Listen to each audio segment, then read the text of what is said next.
Hello, and welcome to Tea Time with Tara. I'm your host, Tara, and today I have a very special treat for you. It is another crossover episode of the Out Is Through podcast with my dear friend Kristin and Tea Time.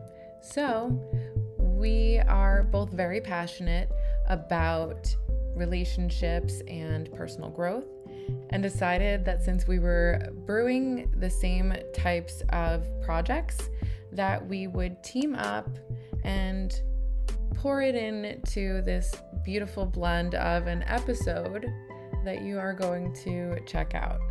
So, buckle up because we are about to embark on a very personal journey. And we're back with another crossover. A less drunk one this time. Yes, definitely. Are you drinking water? I'm drinking water. I'm hydrating. I'm I'm looking at not getting you. a buzz on. We are not going to go on 95 million connecting flights tonight. We have very thorough notes. We are much more prepared. Yes. I'm double fisting. I have hot cocoa and I have water. So, all right. So, we're just going to jump right in to the talking about the attachment styles, and we're going to start with the anxious preoccupied attachment style. So, if you align with this style, you might find yourself craving closeness, always looking for signs of rejection or abandonment. You're a person who double, triple checks if your partner still loves you, um, because you are so anxious about your relationships. hmm This Mm. shows up a lot in sessions. This is, I feel like, the most common as far as people who are heavily focusing on their relationships in therapy with We'll, me. we'll get Um, into why that might be. yeah. Or when I'm the second therapist for my Yeah. friends. I froze. That looks weird.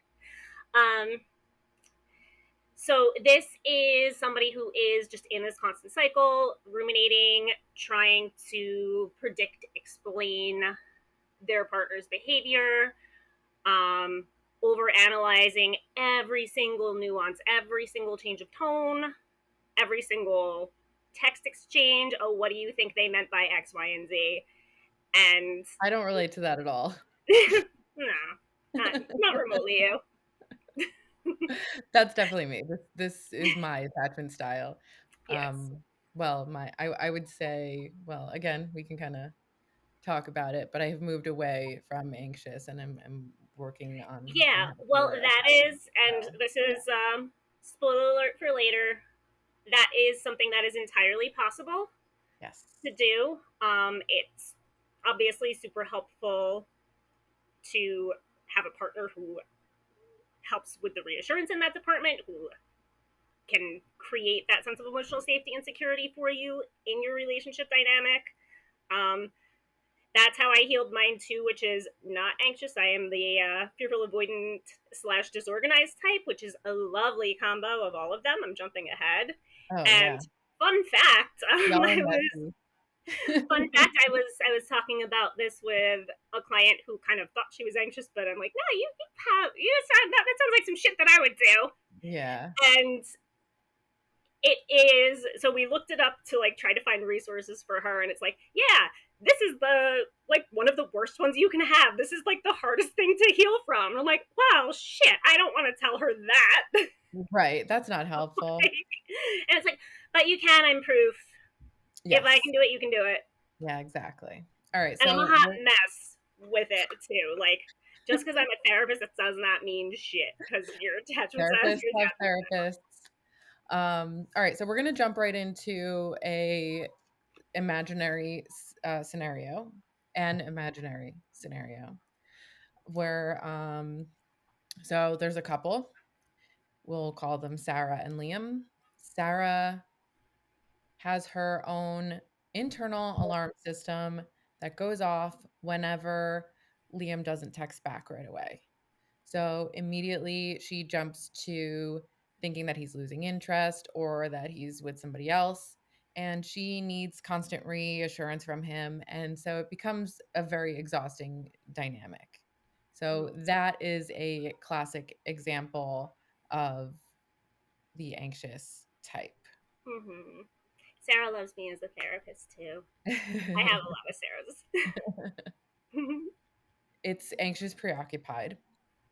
And do you want to talk about how this might show up in session? So like if I were Sarah, because I am Tara, Yeah, but I am Sarah in this scenario. I have yeah. historically been So that a little person. bit, I guess I jumped ahead in the notes a little bit. So kind of like the obsessive, like rumination on, okay, well, I don't know what he meant by this, and I think maybe he's mad at me, and I'm worried he's talking to other girls. Like, I'm worried that when he's not texting me back quickly enough, it's because he's talking to other people. Or there's this girl who always flirts with him, and that makes me really uncomfortable, even though he said there's nothing to worry about. Yeah.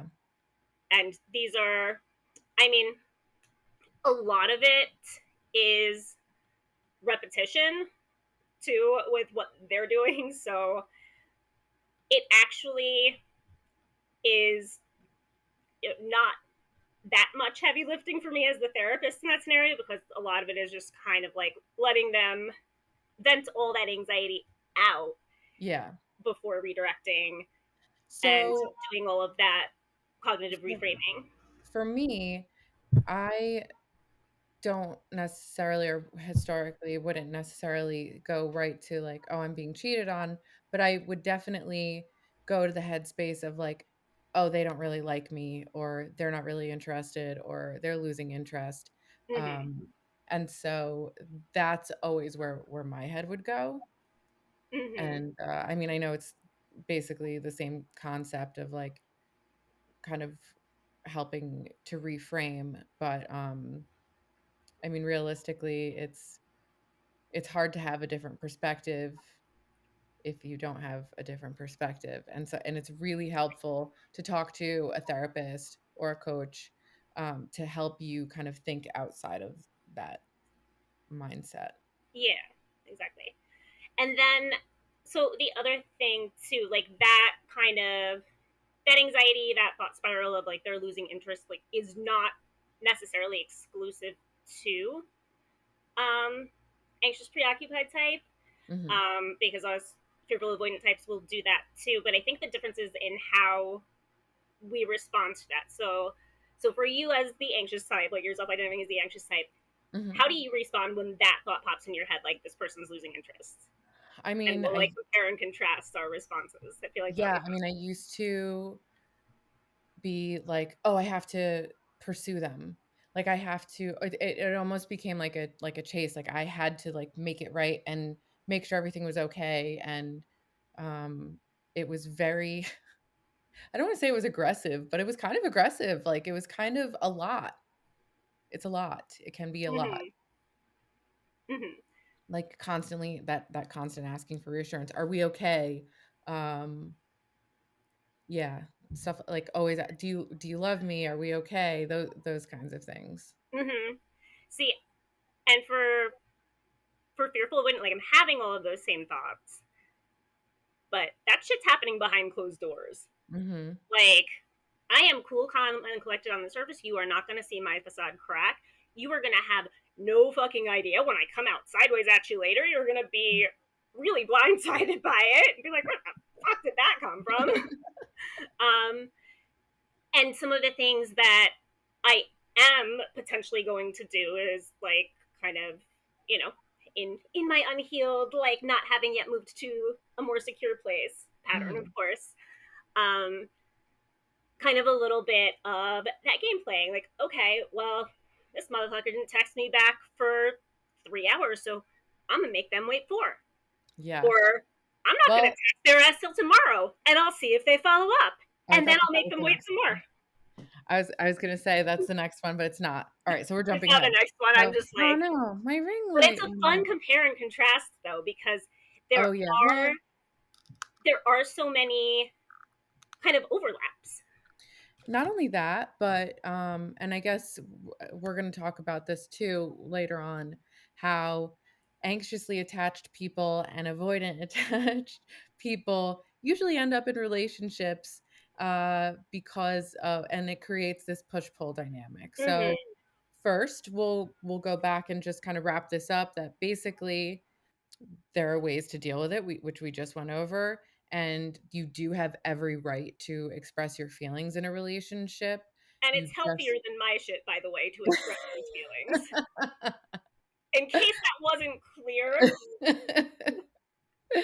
um, but there's a healthier way to do it, and you also have to remember that your partner has their own attachment style, and it might be different from yours. So, like, Mhm. for me, I would say I definitely have moved away from being so extremely anxiously attached, and I am moving toward more secure. But every now and then, I have those feelings come up again, and I might ask my partner for reassurance. I might say, I'm feeling this way, like I'm feeling like you're not really interested in spending time with me, for example. Mhm. And I think that that's a perfectly acceptable way to frame it when you're saying, I am feeling this way," because it gives them, you're not attacking, and it Mhm. gives them the opportunity to say, like, maybe they've just been busy. "Oh, I'm sorry that you feel like that. I'm not ignoring you. I'm busy," or, Mhm. whatever it is.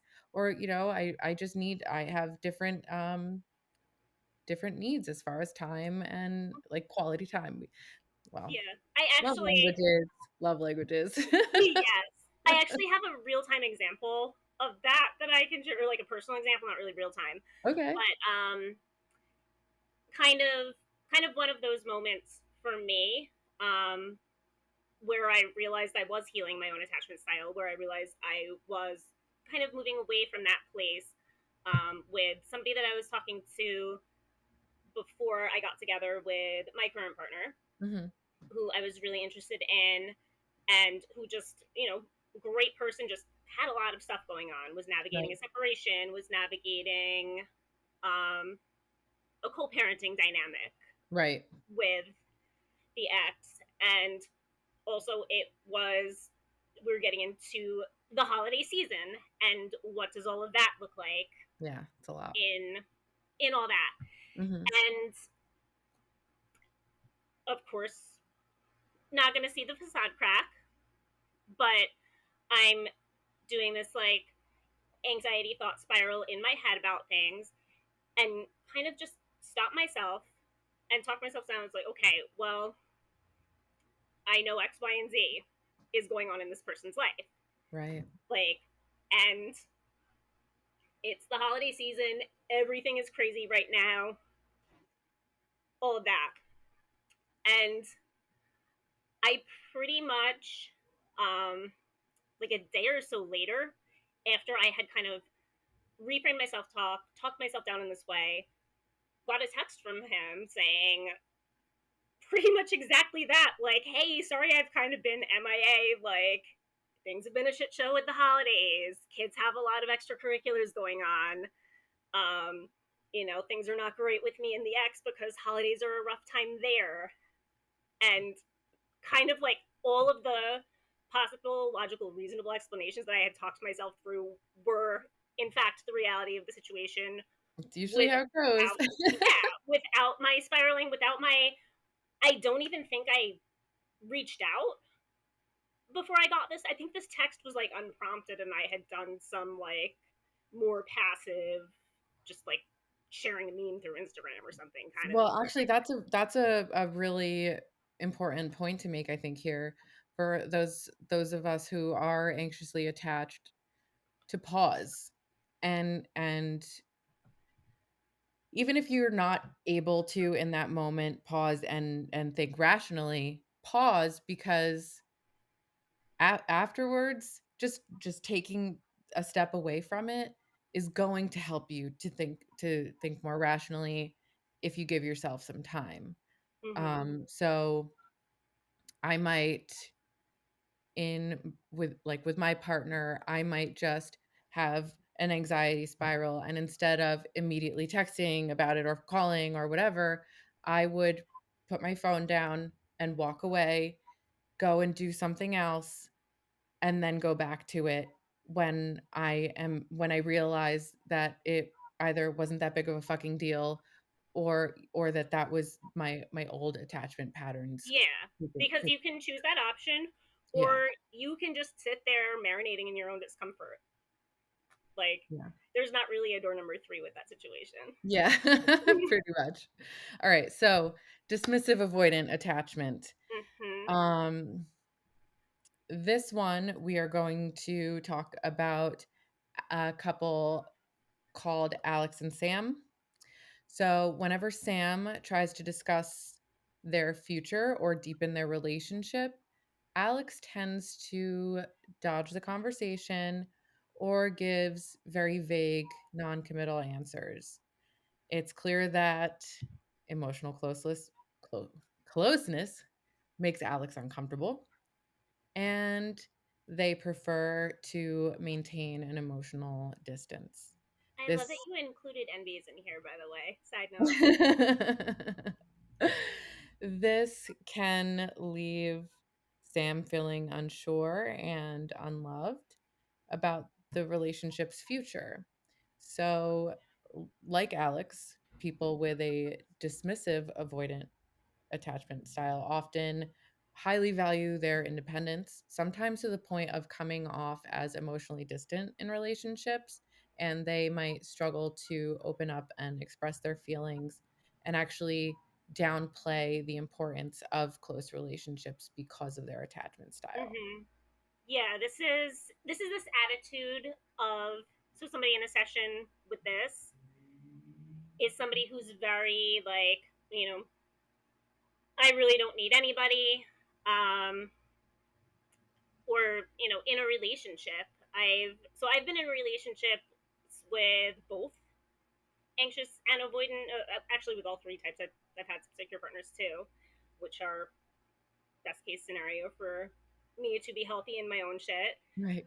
um but yeah, like with, and I will veer kind of more the opposite way though if I'm with Mm, one of the other insecure attachment styles. yeah, that makes so sense. so I will be more anxious with a dismissive avoidant partner.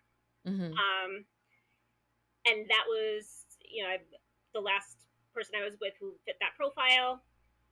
Like, it drove me up a wall because, like, the biggest thing for me is like, okay, I don't feel like I can really have a partner in you or be a partner to you. Yes.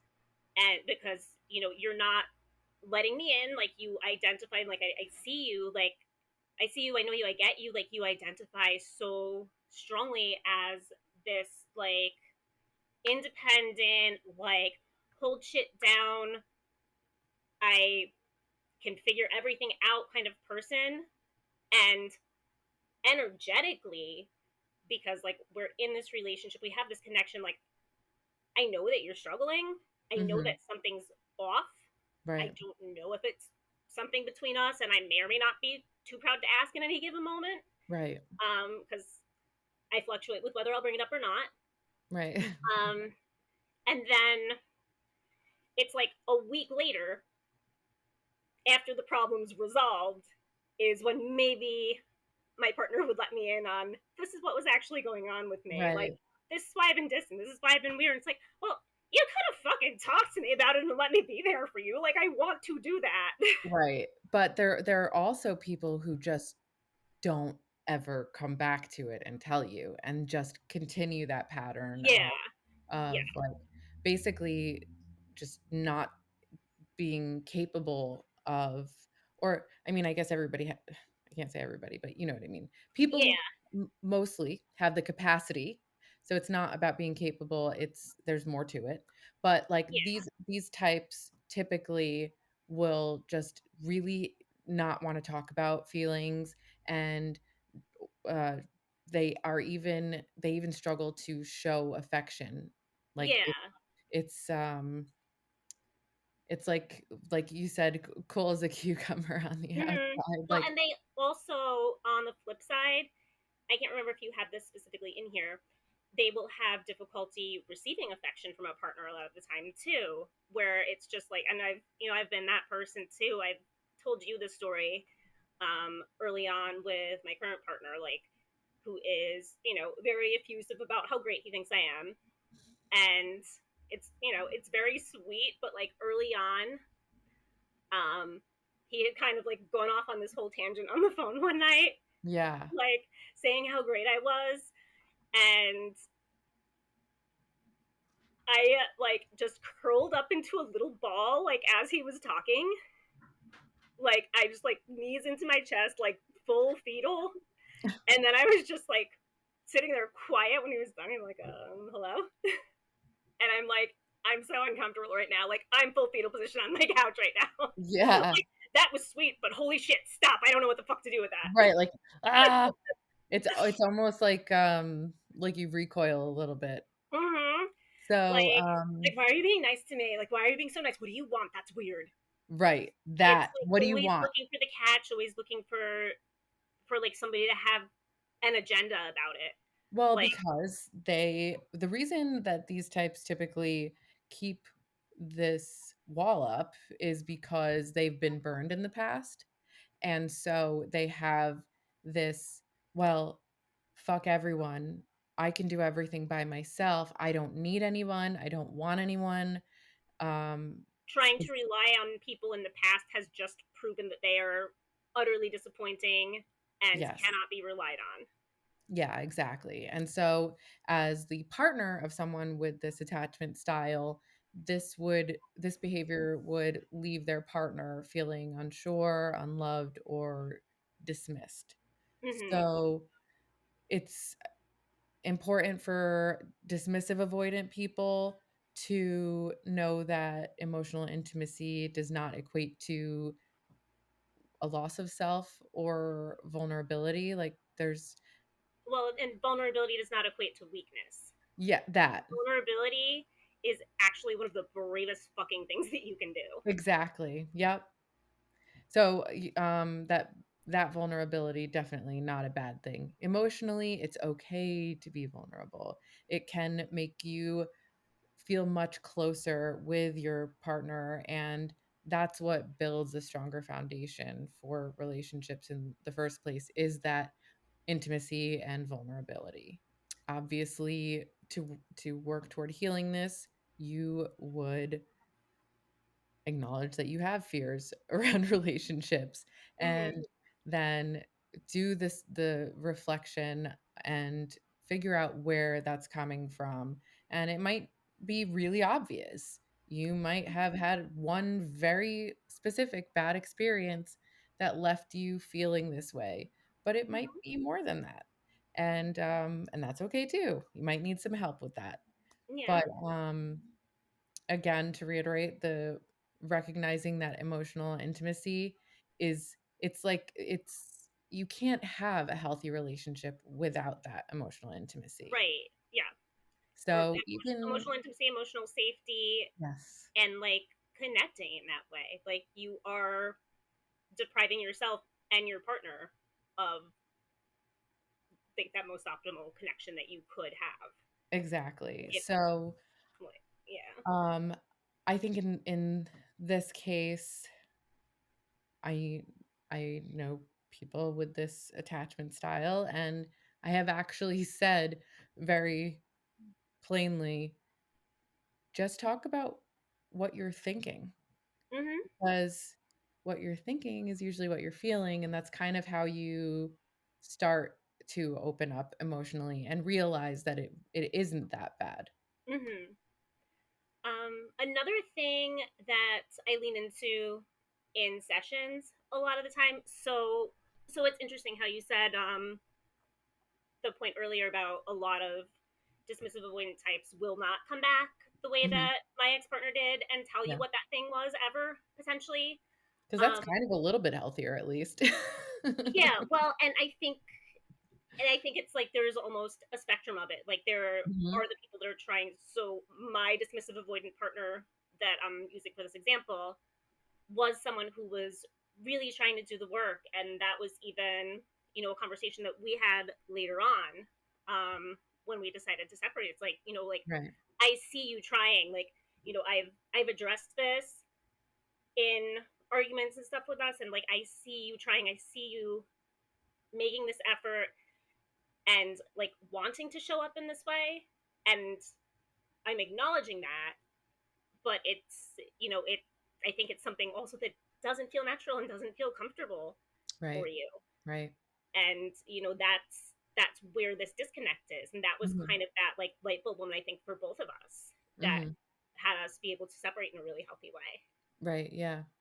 And then that person has since continued their own healing, which is wonderful. Yeah, um, exactly. but a lot of like, so people who have not started on that journey yet, though, like you said, um, like not even that they won't come back to it later and like let you in on it later because they're actively trying to shut you out or be shitty to you in some way. Like they literally are so closed off and so out of touch with their own emotions that they can't even access the vocabulary to express that Right. in the Yeah, first like to have it's almost as if they're so focused on protecting themselves that they don't even recognize that their behavior is affecting the other person. place. Mm-hmm. So, And oh, so that was what I was gonna say. ADD. Um, Leaning into anger as the default emotion a lot of the time for the dismissive avoidance, because those vulnerable emotions are really fucking scary. fuck Like, that. like that is like the monster under the Yeah. bed. Yep. So, but if I am angry and aggressive, that feels powerful. Mhm. That feels better and than dissolving into this puddle on the floor of this vulnerable emotion, Right. breaking down and crying, God forbid. Well, because then you're really actually pushing somebody away at that point too. Mm-hmm. Then you are acting out that pushing away. Instead Mm-hmm. of just doing it internally, then it's get the fuck away from me. Stay the fuck Yeah. away from me. I'm being mean right now, so you can't hurt me because I'm gonna hurt you first. Yep. Yeah. Yep. You can't fire me. I quit. Yeah, exactly. All right. So now on to fearful avoidant, which we have talked about a It's little me. I, bit. I'm the problem. It's me. I know you hate Taylor, but it's just such a great line. It's just her. You know what? I think it's her fans. I think it's her fans more than her, but Oh yeah. I don't wanna piss anybody off. I don't wanna lose listeners because of this T Swift thing. So, moving on, we will talk about Mia and Ian. So, Mia likes Ian and really wants to be close to him, but she is very afraid of getting too attached. Yeah. And he So can't know how much she likes him. Like, what the fuck? right. That's weakness. That's vulnerability. Like, I can't. Like, I'm gonna play it cool. I'm gonna play it. I'm Mia. I'm gonna play it cool and aloof. And in my younger days, like, not only would Ian probably have no fucking idea that I liked him, like, by the time I got comfortable enough to be like, oh, maybe we should explore something, he would have been like, oh, I had no idea. Like, I kind of already moved on because I Right, thought like, you weren't into it. bye, bitch. So that is the downside of one of the many downsides to Right. this. So with this attachment style, it's that hot cold. Mm-hmm. And so there are these moments of you letting your guard down because you do really want to be close. And Mm-hmm. and so it's one extreme to the other. And Yeah, because and you do it and then you spiral out in this like, oh fuck, did I just completely turn them off? I definitely said too much. Wall back up and batten down those hatches for good measure. or it would you say because this is actually something kind of coming up now just as I'm thinking about it. Would would that vulnerability just make them uncomfortable and then they kind of recoil back into themselves too? I mean that too. I feel like that's a little bit more. kind of what I was experiencing when I went like full fetal on my couch, Right. Yeah. getting compliments from my partner. Yeah. Like, so it's like similar to like there's the discomfort with being emotionally vulnerable, and there's discomfort with receiving those intense emotional expressions from somebody else. Yeah. And it kind of, so there's the recoil of like, yeah, what are you doing? That makes me uncomfortable when somebody else is telling us how great we are. Right. And then if we've let our guard down, um, kind of going through that anxiety spiral, you know, morning after, like, fuck, what did I do? Right. Yeah. Like, now they know everything. Now I am completely vulnerable and exposed and open to being hurt in the situation, which is the common thread through all of these. So I actually have a question because the fearful and dismissive, there are overlaps. Yeah. Well, So the what's the fearful. primary difference between those two attachment styles? So I feel like if you took the three insecure attachments types, and this is my experience of it. So it's like, so fearful, avoidant slash disorganized. Disorganized is what, like what we call it when it's developing in childhood. So that's why they get kind of used interchangeably. Okay. And it's almost, if we were to take all three insecure patterns Hmm.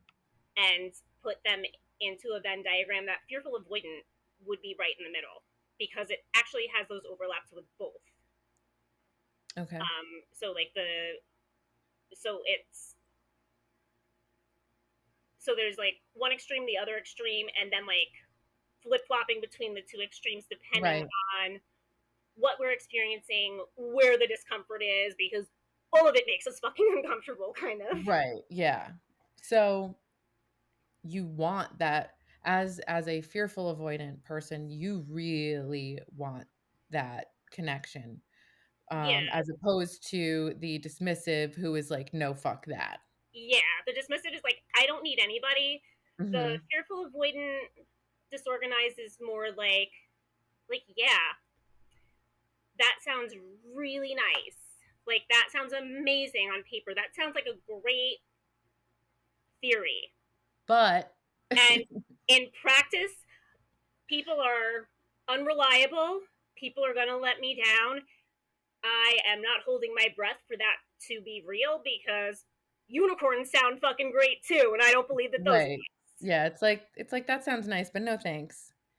It sounds like, it sounds nice, but like I don't think it's actually a thing. I think that that is something in the realm of like Santa and the Easter Bunny and the Tooth Fairy. All right. So with that, obviously that kind of attachment would leave your partner feeling like, what the fuck is going on here? Yeah, like, well, because it's so mixed messagey. Yeah. It's like, I don't know if you like me or you can't stand me Right. because it Yeah. depends on the day. And and we're not aware of our stuff when we're in it. Like, Hmm. honestly, the same thing as the dismissive avoidant who can't kind of come back and have that perspective of like, this is what happened. Like, all they're aware of is like, okay, cool, the problem's over with. I don't have to think about this anymore. Moving on. Right. Like, so with this, like, we can't express it either because we give ourselves these mixed messages a little bit too, Hmm. where it's like, yeah, sometimes I'm all about this person, and sometimes I'm trying so hard to talk myself out of them because I don't want to be vulnerable. I am nitpicking every little quirk that they have. Right. So with this, as with the other two, there is a silver lining, because if you can recognize this about yourself, then you're already moving in the direction of healthier relationships. And obviously, it's okay to want to be close to people, and it's also okay to be afraid. And I think that that goes for along the spectrum of the attachment styles. So, um, I think that with all three of these insecure attachment styles, the mindfulness and emotional regulation is really important. Mm-hmm. So in this instance, if you feel like pushing your partner away, you just you take a moment and you're like, I've already been close to this person and they have reciprocated that, and it's okay. It's not that bad. Mm-hmm. At least for myself, I found like workarounds that feel more comfortable, right? Where like I am communicating it, but I'm communicating it in a way that feels safe to me. Mhm. So like acknowledging kind of like my weird shit that comes up with my Yeah. partner. Um, I think I may have shared even on our last crossover this story of like noticing when we were out at the Van Gogh exhibit that I was sitting with Mhm. my hands folded like one on top of the other in my lap like this and like looked down and just started like laughing at myself and elbowed him like want So to see wait, my like this, for anybody who is just listening, she's holding her own hands. I'm holding my own hand. Yeah, like so one hand on top of the other folded in my lap like fingers interlocked Yeah. and like and saying to him like, "You want to see my disorganized attachment at work? Like, you can't even hold my hand. I'm gonna Right. do it myself. I'm gonna hold my own I hand. can hold my own hand, my style." Um, so that, and then also, um, one of the other like big annoying things with the way that I guess the more anxious part of mine manifests is the amount of recovery time that I need after a disagreement with a partner, after a misunderstanding that is feeding into the like, there, see, I fucking knew it. This is why I don't date. This is why I don't do this. Like, even though I want it, it's a lovely little cotton candy fantasy that is not rooted in anything real. And Yeah. here is my proof. And so, because I'm feeding into all of that, just because we've like had an argument about something like probably relatively minor in the grand scheme of life, it can be like it feels so destabilizing. Yeah. I mean, I And can relate to that too. yeah, because that's the anxious But piece. So of but course, in but in a different way, because for yeah, me, it's, "Oh my god, they've" like, all of my fears are being validated as far as, like, "Oh my god, they really don't like me." hmm Like, all the stuff. So yeah, where you're like, and "Fuck everybody, see, th I was right." I'm just mhm, like, "Oh my god, yeah, you and don't the like shit of me?" it is like if we are because everything is like where you put your attention, like that whole idea of like when you change the way you look at things, the things you look at change. So Mhm. if you are looking for things to validate your fears, if you are looking for reasons to feel hurt and unloved and all of these other things, like you're gonna find them. It's Like true. like you're gonna find them slash like invent them out of something that could probably be explained if you just took that pause, if you just took that beat. Yeah. Um The and pause is so important. so important. And yeah, so for me just kind of acknowledging um and I don't know, no, I did it with my last two relationships. Um and I don't know that I actually had the vocabulary to share it before this. Mhm. Um but where I would say like, look, we've hashed out this disagreement. You've apologized. I've accepted your apology. Like, I'm not upset with you, Yeah. but I'm just not back at 100 yet because I have this annoyingly long recalibration time. It sucks for me too, Yeah. but just like, kind of like, know that we're good. I'm gonna just need a minute, and I might be like a little bit standoffish during that time. Yeah, and Um, I'm the same way, like, I might say, "Yeah, like, I'm not upset or whatever," but I still need time to recover from this, like, yeah, like even it's not though just like, we're okay, yeah, you said sorry, everything's good, everything is yeah, it's not like it just sunshine and magically roses. goes away. Yeah, So, alright, finally, finally. the gold standard of attachment styles. What Gold we standard. hope for all of us to work toward is the Mhm. secure attachment. Yes. And so these are so these are people who, had like these idyllic, like picture perfect little kind of upbringings, probably. And even if they didn't, they received enough support, enough love, all of that, like enough validation Yeah, in who they validation. were in their families of origin from their caregivers, that like even the things that maybe weren't so great, because everybody has some kind of struggles in their life at some point, Yeah, right, exactly. but Nobody's they're life is able to perfect. approach that from a more objective perspective and take it as a learning experience. Right. Yeah, they're it's much easier for securely attached people to trust other people, and they don't go to the anxious, the avoidant, or Yeah. um They don't think everybody has an agenda, and they don't think that somebody is running automatically away hates from them them. because the nuance of their tone changed a little bit because they were Right. distracted doing something else. Exactly. So it's also not so much exclusively how you interact with other people, but it's also how you view yourself, like knowing your worth and knowing that you do deserve love, and that you are able to rely on people, and you basically just bring like that this really stable balance of good vibes to any relationship because of that. And I think that like that's what we all strive for, right? And Mm-hmm. I can say for myself, um, I have been in a situation where I've been like, so I know that I've moved away from anxious in a lot of ways, um, specifically because I have been like, hold up, I deserve more than this. Mm-hmm. Like, I know what I bring to the fucking table. Mm-hmm. Good thing. If you Uh, forget, I'm around to beat that shit into your brain. always, always. Always, I got She's you. like she's like the best hype woman ever. Um, It's true. all right, so in this hypothetical, we have Matt and June. They've been together for 6 months, and their relationship is basically a masterclass in communication and trust.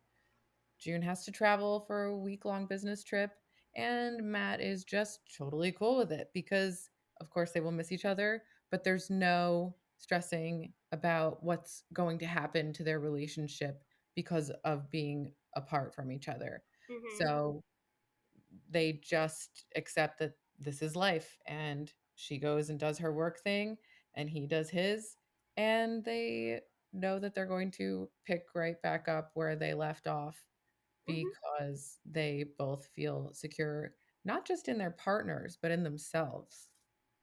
Yeah. And also, like, they have the perspective, probably, of like, we're grown ups. It's a week.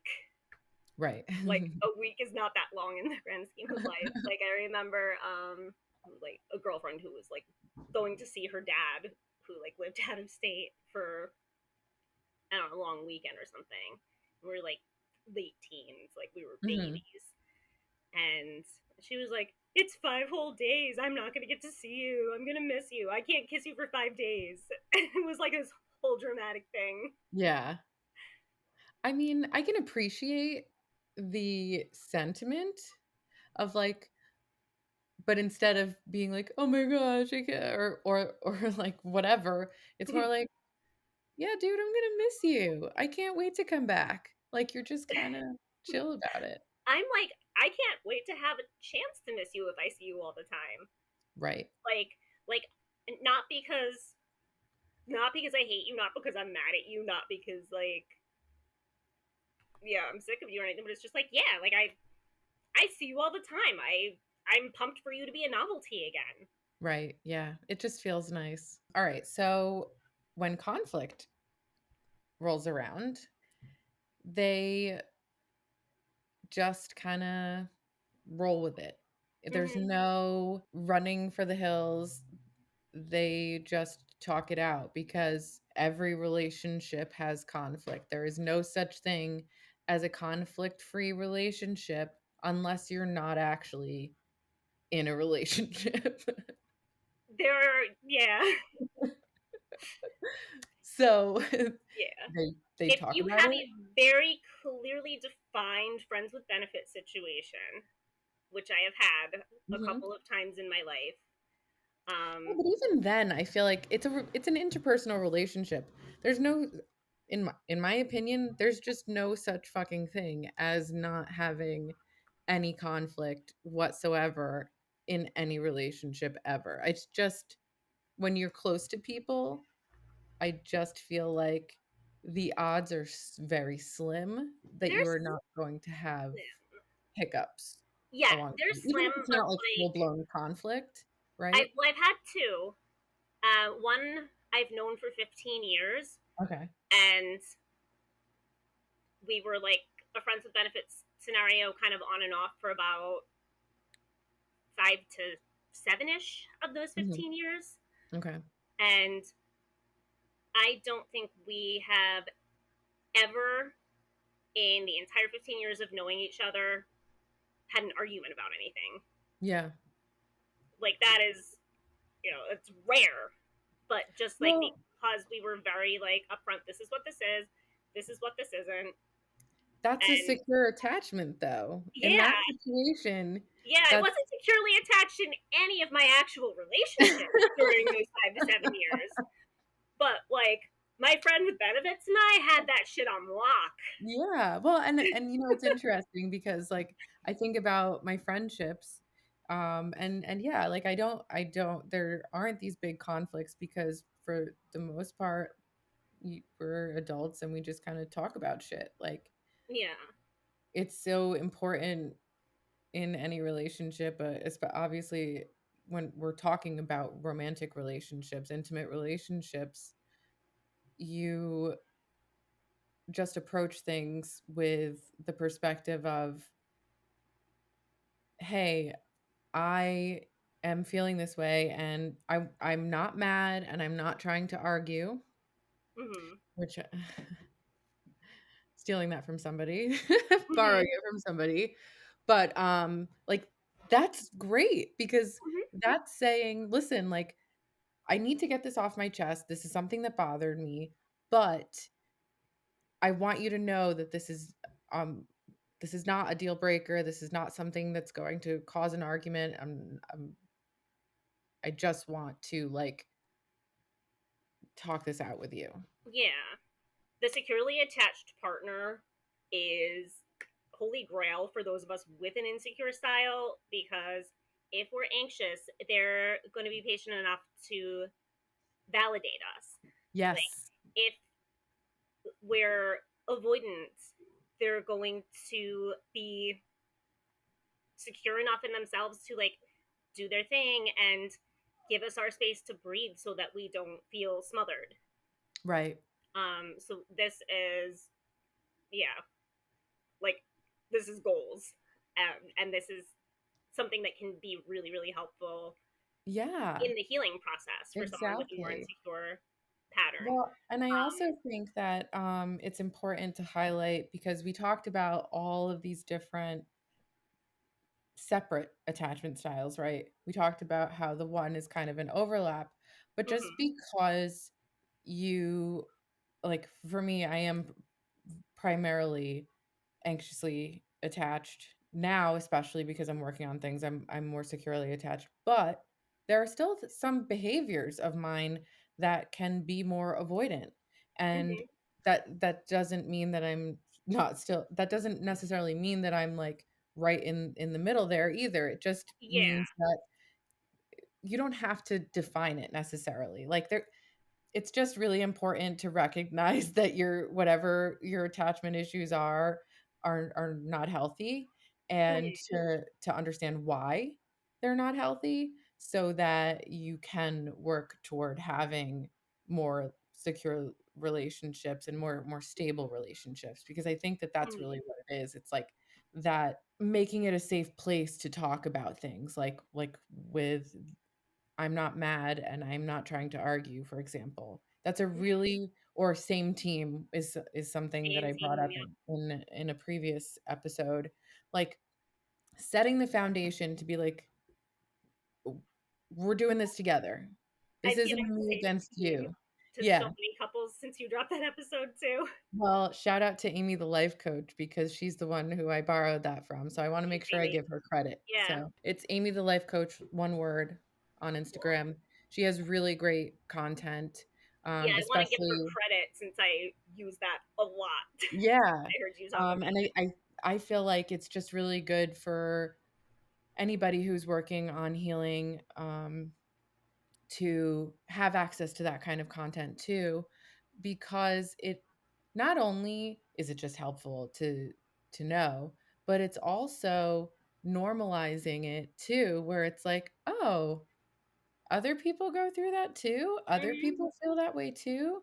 Like, for me, that has been a huge way for me to work on my self-worth, for example, or Hmm. even just my attachment, to know like, oh, okay, so this is not unique to me. This isn't just me being crazy. This isn't just like, there's a reason behind it, and I can I can do better. And it's not even just about doing better for your partner necessarily, like, or your relationship. It's really about you and doing better for yourself, Hmm. because if you're not being like, I can be bitchy sometimes. I feel like we can all be bitchy sometimes. Sure. Everybody fucks up and is shitty sometimes. It's just the way it is. Yeah, because And we all act out of our own unhealed stuff sometimes. yeah, And it comes out exactly. sideways on whoever's in that line of fire. Yeah. Like, it So doesn't make us bad people. Like, it makes us in human. exactly. And in my situation, I would say like, "Oh shit, I realized that I was shitty." But instead of going the anxious spiral of, "Oh my god, now my relationship is in jeopardy, blah blah blah," it's just telling my partner, "Hey, I'm sorry that I did that. That wasn't cool, Hmm. and I'm going to be more conscious of that. Like, Hmm. that's not who I want to be, and that's not how I wanna treat you." Yeah. I remember, Um like, very clearly having that moment of, because this is, I don't know if this is specific necessarily to any attachment style as much as it is kind of almost like just like a social generational thing that I think happens. This whole idea of, oh, ball busting is my love language, and like I show that I love you by making fun of you, which can veer too easily sometimes into the territory of active cruelty. Oh, there was one thing though that I did want to ask, Mhm, um, to do another little compare and contrast. mhm. So when you're saying that, like, you veer more avoidant, I'm curious, like, when and how that presents, um, because something that really just kind of jumped out at me as you were explaining the last, like, the Matt and June, nobody's running for the hills when there's a disagreement. Like, Mhm. that is my go-to. Like, all right, fuck this, I'm out. So, for me, yeah, there are definitely times when I am, "Fuck this, I'm out." Like, Okay, but that what does it take you to say that? Does it take just like an argument over, no. like, so I will do it with, like, if we're like bickering and we can't resolve a disagreement about something stupid, Mhm. I'm just like, this is exhausting, I don't want to do it anymore, bye. Okay, yeah, So no. if So for you it's because you are healing and setting a boundary and not being the bending over backwards, like, anxiously attached people pleaser part yeah. of yourself, it's, I think, kind of trying to find that sweet spot and that balance Yes, of, exactly. like, I would from say the attached place. that, almost going too far to the other extreme, because I am trying to find that sweet spot, like you said, where it's like, "Oh, no. Nope. Get the fuck away from me. Not Hmm. doing this. We're not doing this." And, like, going to that. I mean, one of my more recent relationships, I did go to that sometimes, because I was being triggered, and there were things that I was like, "Oh, that's a red flag," and they were real red flags. Yeah. But I also immediately went to fuck this, I'm out. And Yeah. so I think that in a situation where you have somebody who's not in the same place as you as far as their healing journey, I guess with a securely attached person there's not really any healing as far as that goes, but like you're either with somebody who is securely attached or with somebody who is really working on their shit. Otherwise, you can't heal.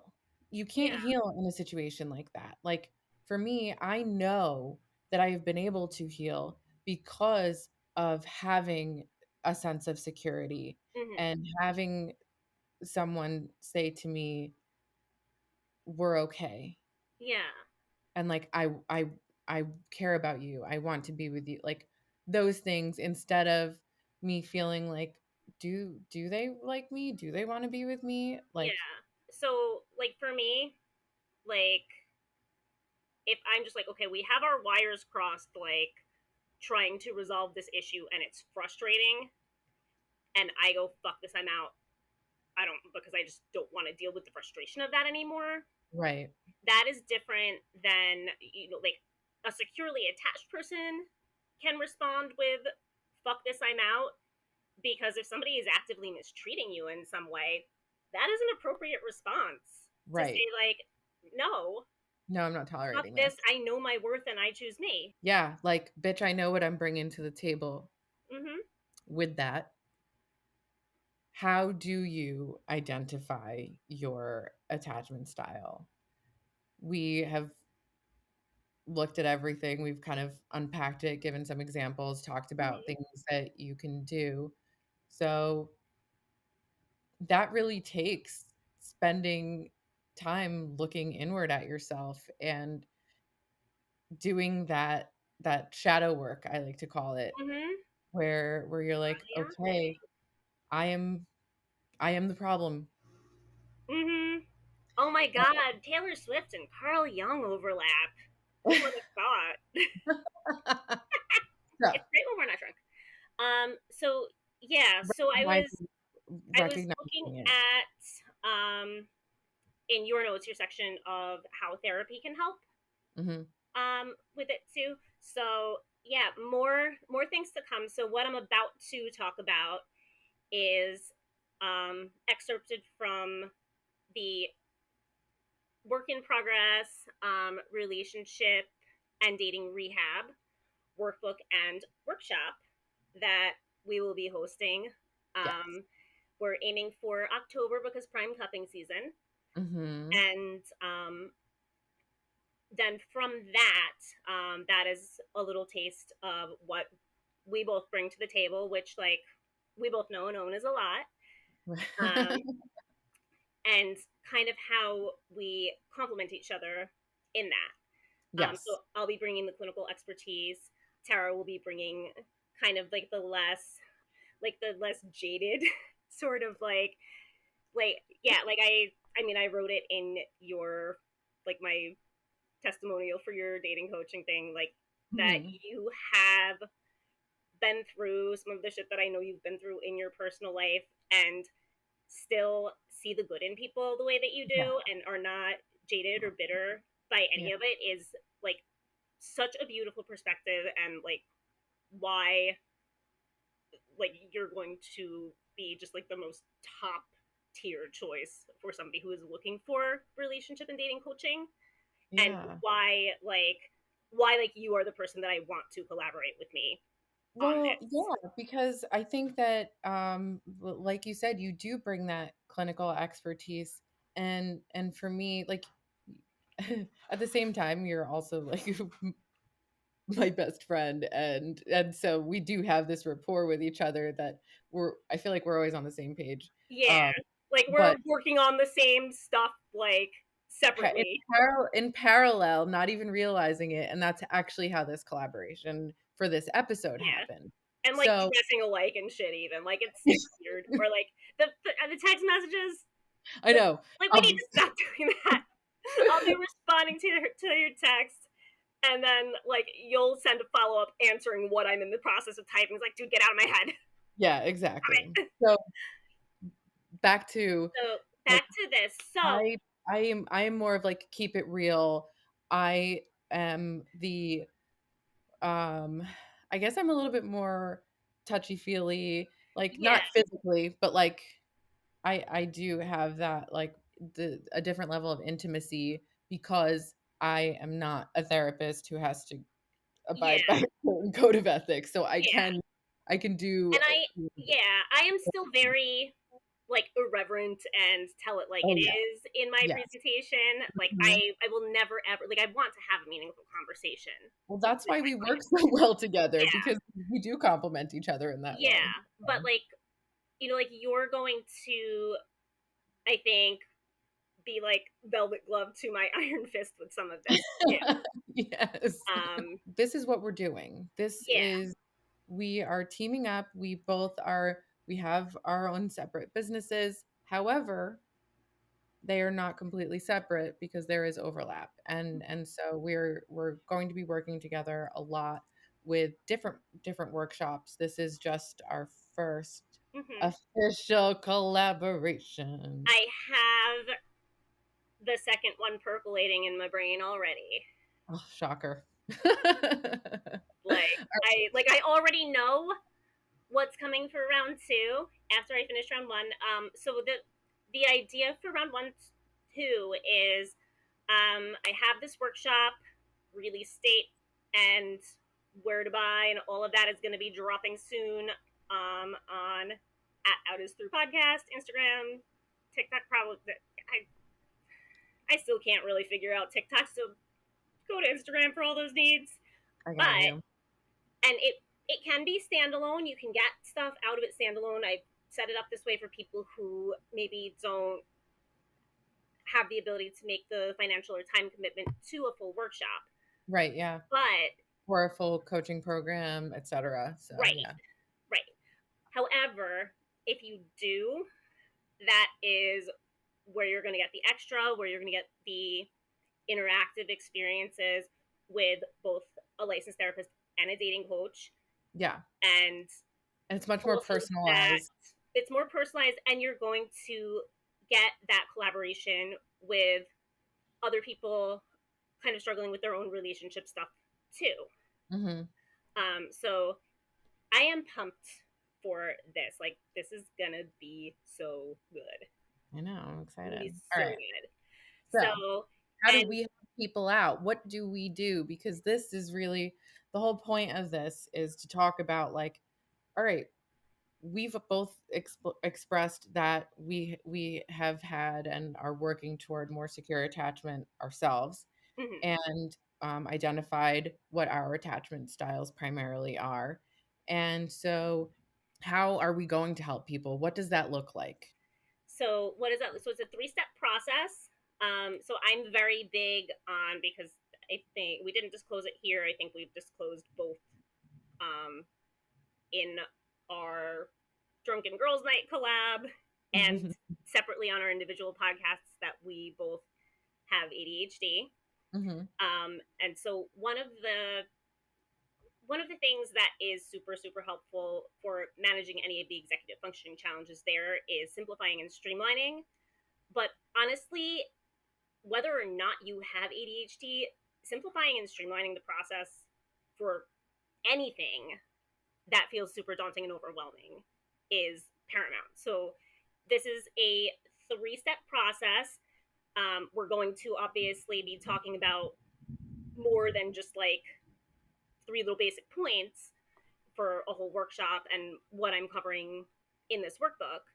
Right. But most of them are subheadings under these 3 categories. So we are identifying those unhelpful patterns, which comes through conversation about like, okay, which one of these attachment styles do I relate to? Why? Where does that come from? Because they show up with our like through our past experiences. Um, Yes. Whether we felt emotionally abandoned or neglected by our caregivers growing up, if they were dismissive or invalidating of our feelings and emotions during those important formative years, Or overly critical. or over, yeah. And so all of that kind of impacts how our attachment style develops. Right. Holy shit. Impacts our I ability. didn't get that thunder yet. I wonder if I'm gonna get it now. And There it impacts. is.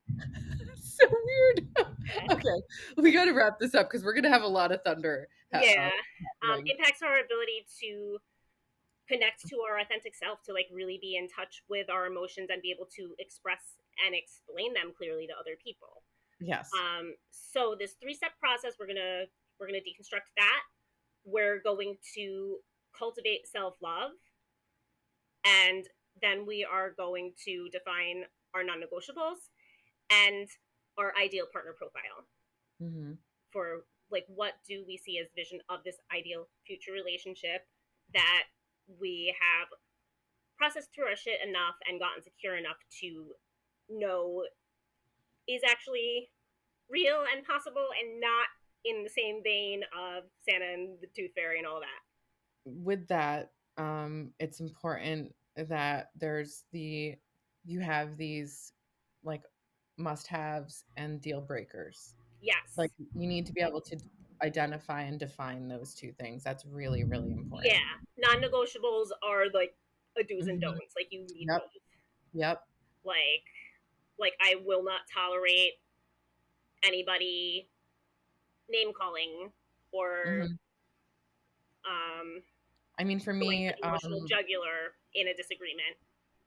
what my I can say this just because I've spoken about like my trauma. One of my non-negotiables is I cannot, will not be in a relationship with somebody who is actively abusing a substance. Mm-hmm. Um, I mean, someone who is in recovery might be a different story, but I don't have to deal with that right now in Yeah. my current situation, so I don't know. But like that was a deal breaker for me. Once Yeah. I know that somebody that I am dating is, whether it's alcohol or any drugs, even like too much smoking weed can be a problem as far as like functioning and like living if you're dependent upon it. Yeah. But yeah, so that was that little Yeah. side note. Yeah. Just to give an example of something else, like that's a hard no for me. Yeah. So these are the things that like are total deal breakers. These are the things that I am actively looking for. Hmm. So somebody who shares my values on certain things. Right. Somebody who values family, and wants to have those like very close familial relationships, for example, or Mm-hmm. um, somebody who is really ambitious and wants to work towards something more and build a future together. Like those are also my non-negotiables. Yeah. So, Somebody who demonstrates high emotional intelligence hmm. and can show up and can have these conversations. Right. Yeah. Because just, you know, I think I have that even though certain things make me uncomfortable, it's like Yeah. I can own like, oh my god, I'm so uncomfortable right now, but that was Yes. nice. Yeah, exactly. To be able to kind of sit in that discomfort, that's really important. And in my case, sometimes it's okay, I am having a really bad feeling and I might be feeling rejected or Mm-hmm. whatever. And I mean, we just had a conversation about that and how I handled it. I think I handled it in a more healthy way than I normally would have. Oh And yeah, like dude, I um, was so proud of you. I so was legit like how that whole scenario played out yeah. was just like night and day, start to finish from how it would have been even just a couple months ago, which is a testament to you doing your work, you owning your worth. So Hmm. Yeah. I love that for you so much. Woo woo. All right. Yeah, because yeah, so with healing from that anxious attachment, then um, getting clear on that stuff, where you're no longer falling into these patterns of not really being able to express or explain why you are so quickly invested in this brand new person who you actually don't really know yet, Mm-hmm. which happens a lot. And if I've been there. yeah, and if you press somebody for details, I actually tested you on this, um, and you had your details, like Yeah. you knew exactly what they were. Yeah. But a lot of the time, a lot of clients, friends who have this anxious attachment style and are not as in touch with themselves and you know clear on their why Mm-hmm. with it the way that you were, Yeah. um, will just be like, you know what, I don't know what it is about them, we just It's have this feeling that I have. connection. Like, it's this very vague, Yeah. Like, oh, it's just a feeling. Like I can't really put my finger like on I it. can't Like, explain it. It's just like yeah. it's this intense connection, and I just see all this potential of what we could be. But Whereas with me, it was like, no, I have a list. yeah, you're like, yeah, I love this, and this about my partner. Like, these things are Yeah. all amazing, and they are concrete. They are solid examples. They Yeah. are, Exactly. and I know your partner. Like, some of them are things that I could be like, oh yeah, like I have seen that as Yeah. well. Yeah. Exactly. Um, just like having met this person. Yeah. And yeah, so things like that. um and when you're attached to this idea of somebody rather than the reality of them, that's when we Mhm. fall into, okay, now I'm bending over backwards, now I'm compromising on these non-negotiables, Yeah. and I am fighting to make this relationship work at the I've done it. expense of my own mental health, emotional stability, sanity, like all of the things. Yeah. Like Yeah. like I am setting myself on fire to keep someone else warm. Exactly, totally. I mean, I've been there very recently where there were non-negotiables and I was like, but, and it's like, no, you Yeah. can't do that. If it's a non-negotiable, it's a fucking non-negotiable. Do yourself the favor. It's not even about like, oh, like abide by the rules. It's like, no, you're doing it for them too, but like do it for yourself and value yourself enough to like say, you know what, this is not healthy for me. hmm I forget if it was Brandy or Monica, but one of them had a song that like came out when we were little. Yeah, Almost and doesn't count.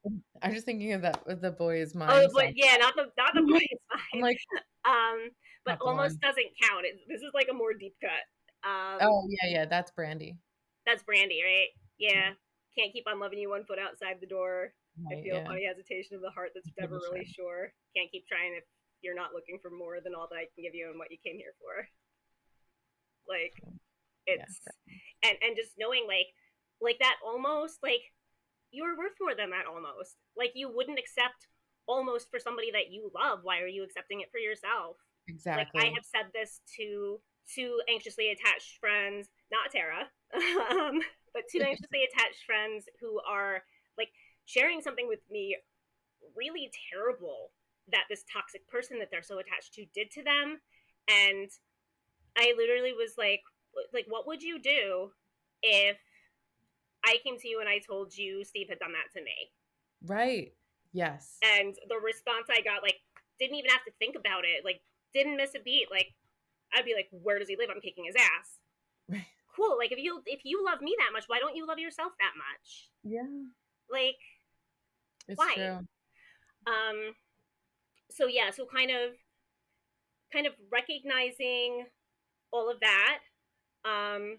Getting clear on the why of it. This is how we move from the anxious attachment to the more secure place. Hmm. Um. Dismissive avoidance. They're still baking it up, but it's just showing up differently. Yeah. Um.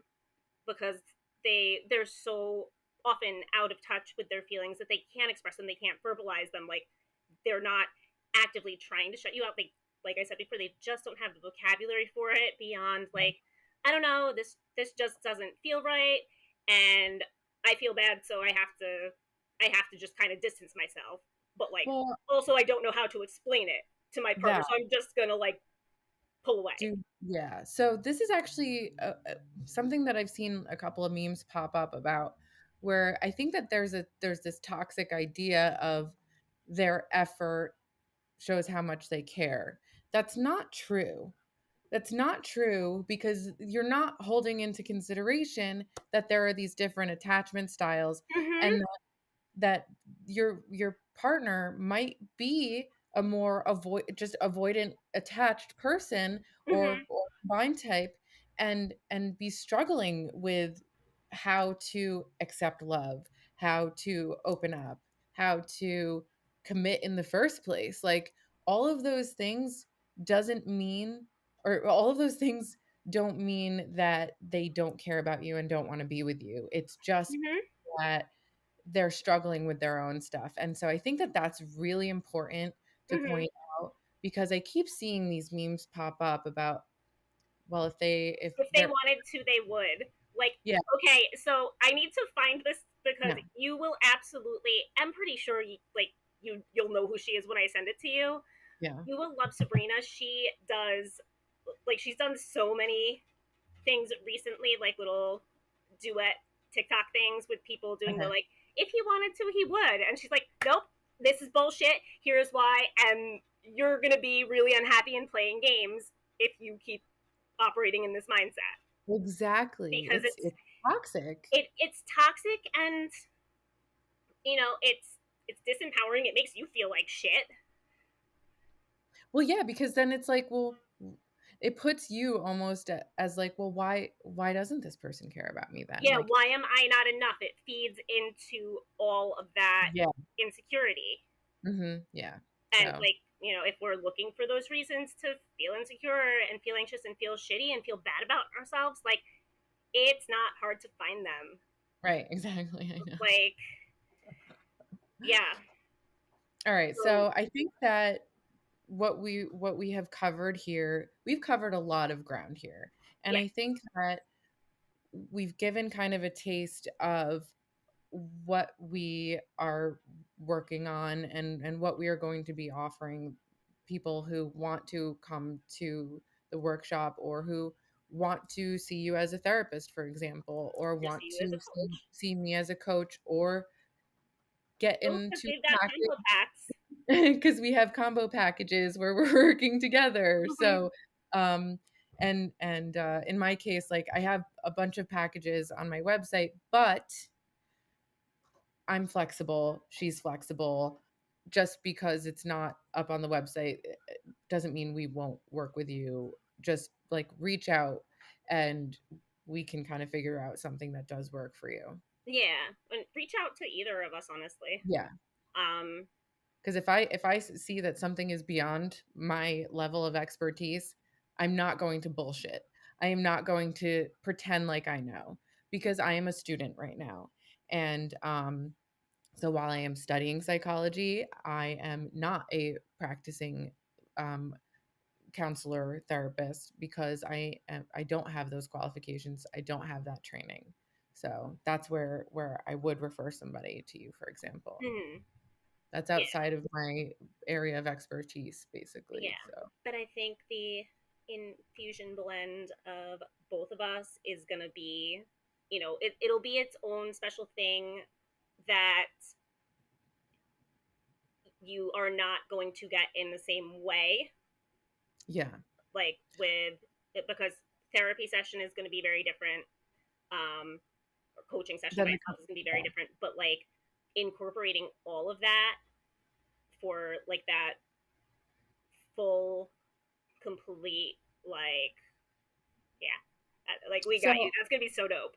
It's going to be so yeah, so, like, Kristin will have those therapy sessions. I will have separate sessions for coaching, but with the coaching, it's more about that like almost hand holding, like a little bit. Like good. it's much more like I am the one kind of supporting you all along every single step of the way in more detail, Mm-hmm. right? Like I'm trying to I'm having trouble being articulate today. Words are hard. To Yeah. but Whereas because I am hands on as a therapist. Like I said before, I want a meaningful conversation with my clients. I'm not the gonna be big like, picture. that's interesting. How does that make you feel? Like, Yeah. no, fuck that. That's lazy. Yeah. But So I will give you insights. I will give you feedback on the stuff that you're struggling with, and I'll reflect some perspectives back to you on what you've shared. But it isn't quite like the same kind of hand holding, advice giving sort of dynamic. And Right. every now and then, even though like you are getting stuff from me that feels like advice, I just said this to one of my clients earlier this week who I've been uh, she's great. I've been working with her for a while, and like she had asked me something, and she's like, "Is that bad? Does that mean something?" And I was like, "I mean, I don't know. What do you think?" And she just kind of looked at me. I'm like, "I know that was a real annoying therapist answer, It's true though. Like but as yeah, as a like therapist, because and I'm not gonna just leave you to sit there and stew in it either, because I did immediately follow that up with like, well, you're asking for a reason, right. Well, and you so can let's ask get there. other questions to kind of, because really I think that with a therapist it's about, as somebody who goes to therapy, for example, my therapist doesn't tell me, oh, you should do this. It's more like, well, if you're in this situation and you're feeling this way, you need to do what you feel is right. What are you feeling Mhm. is right? And like kind of pulling it out of you, Mhm. right? Where I might actually say like, well, let's try this, let's do this, and like, so that's where I think that we differ. Yeah. And I'll tell you like what to wear and how to do your fucking hair if you want, how to do makeup. I'll teach you about skincare. Like Mhm. I'm gonna go all the fuck Oh my out. god, So this skincare, like I I'm picked her brain for a client of mine, and she rattled off like four options like that. well, Bulls. She's I got you. have I have experience in the manufacture of skincare and cosmetics, so like in the development of them, and so Mhm. that is an area of expertise that I've got down pat. So Yes. do we have anything else that we want to leave people with? I know we just kind Um, of like did this whole sales pitch thing, but we really did. what it boils down to is we're not trying to say like, oh, you have to do this with us. Even if you Yeah. don't feel like we're the people, we're just telling you that there are people out there who do what we do as Yeah. well, and that like it's really important for you to know that, because you don't have to do it alone. Yeah. We don't have the market cornered.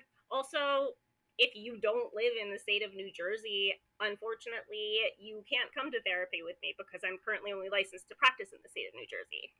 But Kristen can help you find a therapist and point you I in the direction am, of yes, finding a therapist. I So, can absolutely point you in the right direction of, and I know other coaches too. So yeah. if what I offer is not what you're looking for, I may be able to refer you to somebody else too. So that's also really important for you to know. Like it's really about like investing in yourself. I think that that's really what it boils down to, and Hmm. investing in your mental and emotional well-being, because at the end of the day, yeah, we talk about relationships a lot. We talk about relationships a lot because your intimate relationships are the ones that have the greatest impact on your mental health Hmm. and your, your emotional and mental well-being. Like that's why it's so important for us to talk about it, and why we talk about it all the time. Yeah.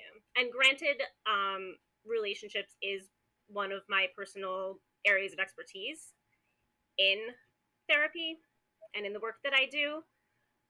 But even if it wasn't, 100% of clients at some point are going to come in and talk to me about their relationships. Hmm. A fair percentage of mine, it is every session. Like they're, with the specific things that they're working through. I mean, I'm thinking back about, most of my therapy sessions are usually, I mean, now it's about, because I'm a mom, and so I do talk about parenting issues and family issues, but like, Yeah. yeah, I have historically talked a lot about my relationships, not necessarily just my current one, but like Yeah. But all I of my mean, past relationships. parenting. parenting Yeah. and family, also relationships, right? Mm-hmm. That's Yep. it's another thing that we'll delve deeper into in the workbook, in the workshop, in the coaching and counseling sessions too, is attachment styles. They develop in those families of origin, like they Mm-hmm. develop in those relationships with our caregivers. They're Yeah. our first role models, Right. and they also impact other areas of our adult lives besides our Totally. relationships. Like, Totally. so anxiously attached, like my more anxious side comes out at work, where it's just like I get like a ping from the boss. Well, not anymore because now I work for me. Yay. But in the past, it's like I'd get like Oh, a you message from my said, boss, right? like, "Oh Oh shit, no, I'm with in that trouble. I'm too. gonna get fired." Yep. Yeah. Like I'm getting called to the principal's office, and my anxiety's through the roof. And Yeah. that, a lot of people probably have that response and can see kind of how everything is interconnected with, Mm-hmm. like if I have, like, my partner has this change of tone, I assume they're mad at me. If my boss wants to see me, I assume I'm in trouble. Right. If my friend's not texting back, I think I did something to piss her off. Right. Things like that. So Yeah. So it secure informs attachment everything. is ideal in all relationships. This like because it's not just about your attachment style necessarily. It's about that self-love, that self-worth. Like, that it all kind of everything's interconnected is Mm-hmm. what I mean to say. Yes, All right. Well, on that note, I think that we can wrap up. I think so. This was so much better than the last time. I hope that our viewers and listeners feel the same way. Mm-hmm. Um, I knew we could be more structured if we tried real hard. well, yeah, we did put a lot of work into it because that's just, like I said, we were doing this in parallel, and it was just like, And zero tangents about serial killers. ugh, we're gonna talk about. I was gonna do it, but I'm not gonna. And that wraps up our special crossover episode of Tea Time with Tara and the Out Is Through podcast. A huge thank you to my incredible friend, Kristin, who provided her invaluable insights and all of the candid shares. I really hope that our heart to heart has added some wisdom to your cup of life and that you are walking away with a deeper understanding of your own attachment style and how it shapes your relationships. As always, keep learning, keep growing, and let's continue changing the world one conversation at a time. Until next time on Tea Time with Tara, keep steeping in self-reflection and stay beautiful.